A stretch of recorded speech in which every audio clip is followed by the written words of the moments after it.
विदेश मंत्री doctor S Jaishankar ने इस दौरान आतंकवाद पर भी प्रहार किया और विदेश मंत्री एस जयशंकर ने आतंकवाद पर प्रहार करते हुए कहा कि हमारे लिए राष्ट्रहित सबसे पहले है। आतंक पर हमारी जीरो टॉलरेंस की नीति है।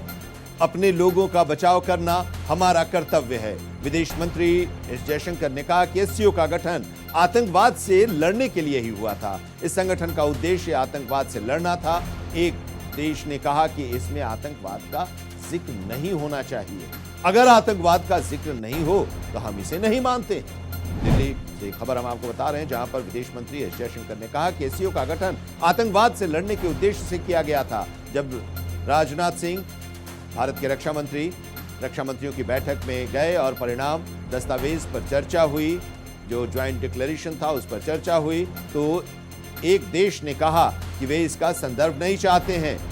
रक्षा मंत्री राजनाथ सिंह का दृष्टिकोण सही था उस संदर्भ के बिना कि जब संगठन का मुख्य उद्देश्य आतंकवाद से लड़ना है तो आप इसका संदर्भ नहीं दे रहे हैं, तो उन्होंने स्वीकार करने की अनिच्छा व्यक्त की।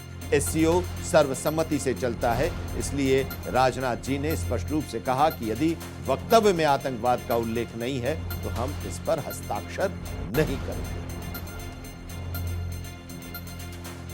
Today we are seeing interests of the nation put ahead. All parties going out across the world, speaking in defense of our national interest, giving the message that terrorism is not acceptable. कि हमारी नीति है zero tolerance of terrorism, and if terrorism continues, we reserve the right to defend our people. This Shanghai Cooperation Organization, its objective was to fight terrorism. Okay, so this organization exists to fight terrorism. So what happened was, when Rajnath ji went for a defense ministers meeting and there was a discussion on the outcome document, one country, you can guess which one country said that no, we do not want a reference to that.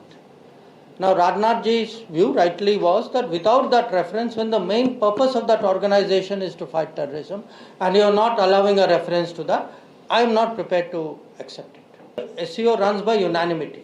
तो सर्वसम्मति से SCO चलता है। तो एक देश ने जो है उन्होंने कहा कि हम नहीं मानेंगे कि आतंकवाद का कहीं जिक्र होना चाहिए, और राजनाथ जी ने कहा कि अगर आतंकवाद का कोई इसमें जिक्र नहीं है तो हम लोग जो है वो स्टेटमेंट नहीं मानेंगे।